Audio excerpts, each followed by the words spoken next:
আমি তোমাকে নেশা করতে বারণ করি নাই, গুনাহ করতে নিষেধ করি নাই, তাহলে তুমি কেন বাদ দিয়েছো একটু জানতে চাই। আল্লাহর গোলাম এবার ডাক দিয়ে বলে, বন্ধু আপনার সামনে হাজার হাজার নায়েবে নবী বসে থাকে,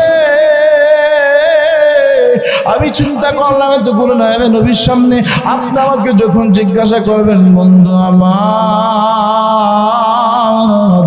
এই 3টা দিনের ভিতরে তুমি কি কি গুনাহ করছো, এতগুলো মানুষের সামনে আমি আমার গুনাহের কথা বলবো, আমার কাছে বড় লজ্জা লাগে। আল্লাহু আকবার বলেন, আরো জোরে বলেন আল্লাহু আকবার। আর যদি আমি আপনাকে বলি আমি গুনাহ করার পরে যদি আমি আপনাকে বলি আমি গুনাহ করি নাই, তাহলে ওই যে শর্ত মিথ্যা, আপনার সাথে একটা শর্ত আছে, মিথ্যা কথা বললে বন্ধুত্ব টিকবে না। আমি আপনার সাথে বন্ধুত্ব রাখতে চাই, এই জন্য নায়েবে নবীর সামনে আমি তারা গুনাহ করছি কথাটা বলতে আমার বড় লজ্জা বোধ হয়। আর মিথ্যা কথা বললে আপনার সাথে আমার বন্ধুত্ব থাকে না।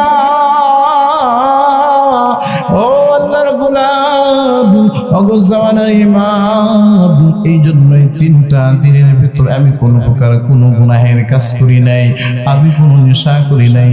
আমি একটু জানতে চাই, বলেন তো দেখি হেদায়েত দ্বারা মালিক কে? আরো জোরে বলেন, হেদায়েত দ্বারা মালিক কে? ইন্নাকা লা তাহদি মান আহবাবতা ওয়ালাকিন্নাল্লাহ ইয়াহদি মান ইয়াশা।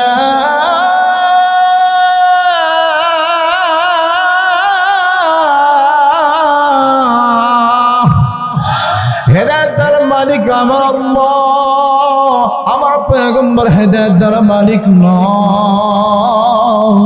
আমার পয়গম্বর যদি হেদায়েত দ্বারা মালিক হইতো, তাহলে তার আপন চাচা আবু তালেব কখনো জাহান্নামী হইতো না। কথা বলেন না কেন? আল্লাহর পয়গম্বর